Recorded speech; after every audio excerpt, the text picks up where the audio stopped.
Welcome to Einstein's. It's a place to have a great time. You pay or play.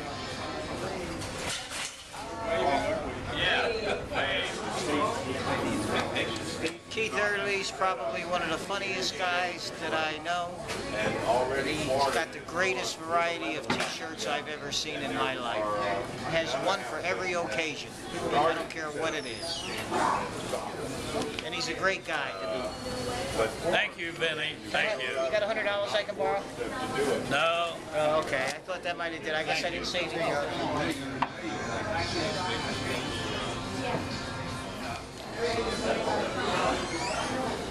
What?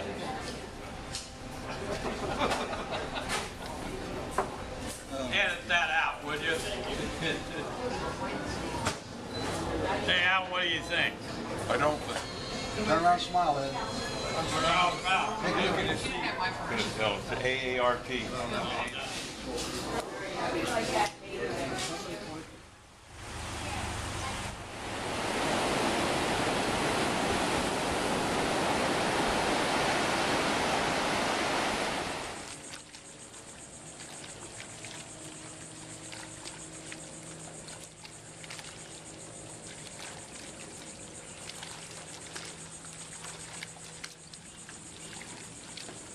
Yeah, I'm Dr. Keith Eardley. I went to the University of Pittsburgh after I got out of the Navy and on the GI Bill. I got $75 a month tuition and books. And so I graduated and my sister told me that if I get through college, my brother-in-law, who's a doctor in Arkansas, would maybe help me get into medical school. So I called him up and said, I'm finished. And he said, well, come on down. The refrigerator's full of beer and the freezer's full of steaks, and we'll see what we can do. So on January 1st, 1952, I went down to Arkansas and ended up, I got into medical school in 53 and graduated in 1957. Went down to Miami, Jackson Memorial Hospital, and interned for a year, and then came back to Arkansas for 2 years of radiology. And then my chief was going to Denver, and I didn't want to go to Denver, and so the chief of Gainesville was an Arkansas graduate, trained at Mass General. So he said, why don't you come here? We're starting our program. So I went to Gainesville from 60 to 62, and then a salesman came down the hall and said, Dr. Kerman in Daytona Beach was looking for a partner. So Dr. Reeves sent him a letter, and I came over and said, well, I was having a month off. Why didn't I come over and work for a month and see if we got along? So I did, and he offered me a contract, and I signed and came here, and then on the weekends, and then started here full-time in July of 1962, and then got married in 1963, and Jill, my oldest, was born in 64. Suzanne, my next daughter, was born in 65. Holly, the third daughter, was born in 67, and my son Robert was born in 69, 4 children.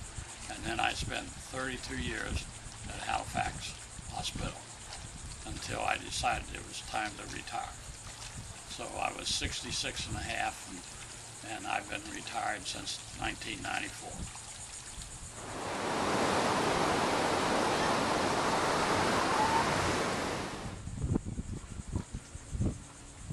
Well, I came to Daytona Beach, 1962, and went to the hospital and asked the administrative secretary who was the single nurses at the hospital, and the first one they introduced me to was Nancy. And I said, that's enough. And she said, oh no, we have another one, Gail Gunderson. Well, then I found out later on that Gail had told Nancy, if you don't marry him, I'll take him. And so Nancy and I got married in 63, and Jill, my oldest, was born in 64. And so we were married for 26 years.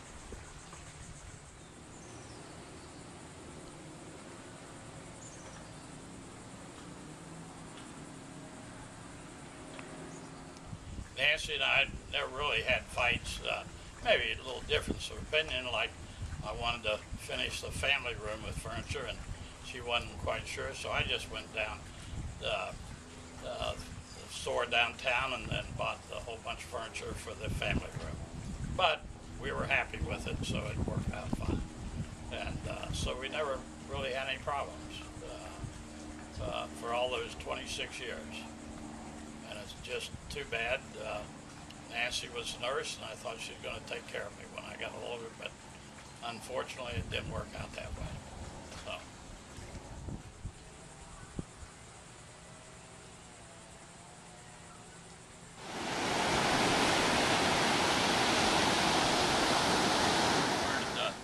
The house Monday after Labor Day in '67, and we moved in March of '68, and Robert was born, my youngest, in January of '69. It was in October, and we were having dinner over at the Oceanside Country Club, and I was telling the surgeon sitting next to me about Nancy wouldn't sign for me to get fixed, and he said, "Oh, you want fixed? I'll do it. Come out to my office at 1 o'clock next Wednesday." So I went out. He did it for me, and then I didn't even know Robert, I was going to have a boy until Nancy delivered, and the surgeon, Dr. Treelor, said, "Oh, there's your son back there." And I said, "I can't have boys. I've got 3 girls." No, that's your son back there." And I said, "Well, he sort of looks like me." And so then when she goes for a checkup, Dr. Treelor said, "Well, I won't be seeing you anymore. Keith got fixed." And Nancy said, What?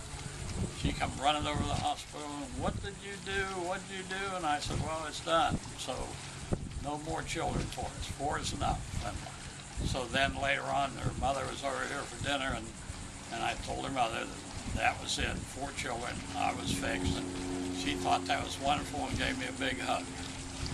So she was never too affectionate, but she was that night. She thought that was great.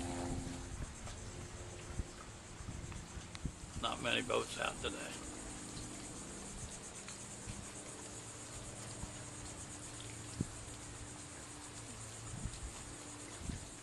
So Robert and I had gone over to Germany and rented the car and BMW, and we were at Staufen, ended up at Staufen, Germany, and found a hotel to stay in. And so it was getting later, and so I went to bed and thought he did too, but it ended up he took the BMW, and we'd driven through the Black Forest and fairly high mountains over there, and here he drives all the way back to the top of the mountain.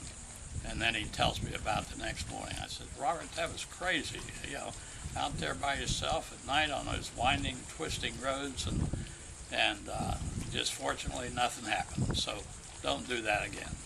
Let's stay together while we're here." And he said, "Okay, Dad." Well, one time Robert was coming out of the junior college driving and made a U-turn, which was not allowed, and the police picked him up, and he got a ticket. Well, the problem was he waited for a month or so, and they ended up taking his driver's license away from him, and it cost me $1,000 to get insurance back for him. So that was bad. I really didn't like it. I said, "Robert, from now on, when you get a ticket, pay it or tell me about it."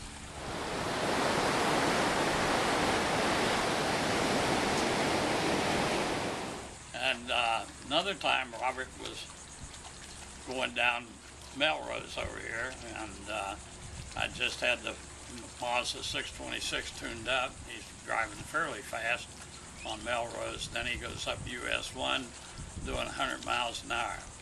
Well, a policeman lived on that street by the name of Sergeant Biss. He caught Robert and was reaming him out for going so fast and everything. Robert starts crying and, "Don't give me a ticket. I can't get a ticket. I recently had a ticket. I don't need another one." And so then Sergeant Biss let him go with a warning. And that afternoon, Sergeant Biss called me up at the hospital and told me what happened. I says, "Thank you very much." And that evening, when I came home, I said, "Robert, I talked to a friend of yours today." And Robert says, "Oh, who's that?" And I said, Sergeant Biss. And he went, oh my. And I said, Robert, you're in trouble again, but don't do it. You want me to take the car away from him? Oh, no, no, no. I said, okay. But I said, I think that really taught him a lesson. And I think that since then, anytime I've heard about him or been with him, pretty careful driver. So I think that was a good lesson.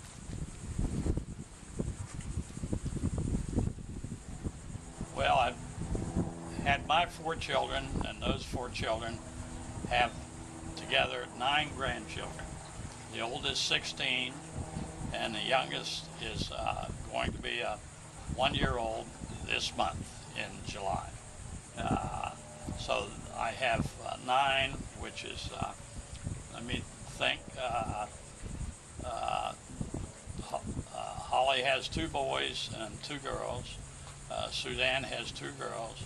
Robert has 2 boys and 1 girl. So 9 grandchildren, all doing fine. And so nice children. They come here, spend a lot of time, or I go visit them in Charleston, Atlanta, used to be in Ohio, but now in Houston, Texas. And so all great kids. Hopefully they'll all grow up that way, be like their mother and dads. Good children.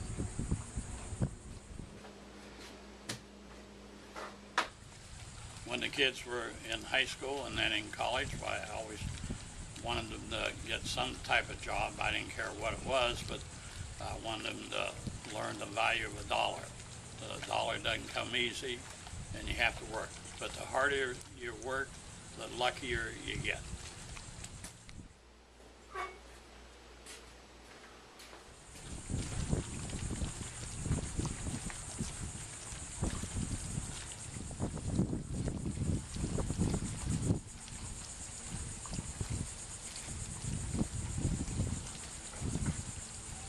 My oldest brother was born in 1916, and somehow the story that's been related was that he ate some ice cream that was tainted and got sick and died.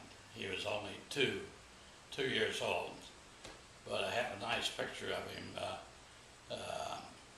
trying to eat a slice of watermelon, and we've always really passed that picture between members of the family. So that was my oldest brother. But I've had 2, a brother and a sister has passed away. So there's 4 of us still left.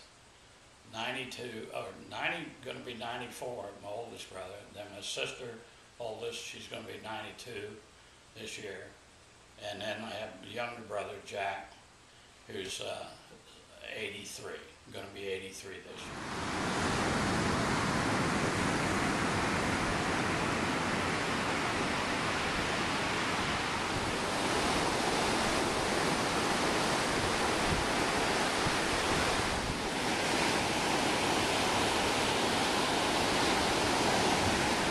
In the window. Hello, cyberspace. This is my fantastic doctor, I said, radiologist. don't come in. He can cure you about the worst thing you might have. He'll cure you. This is Keith, my friend. I'm just a radiologist.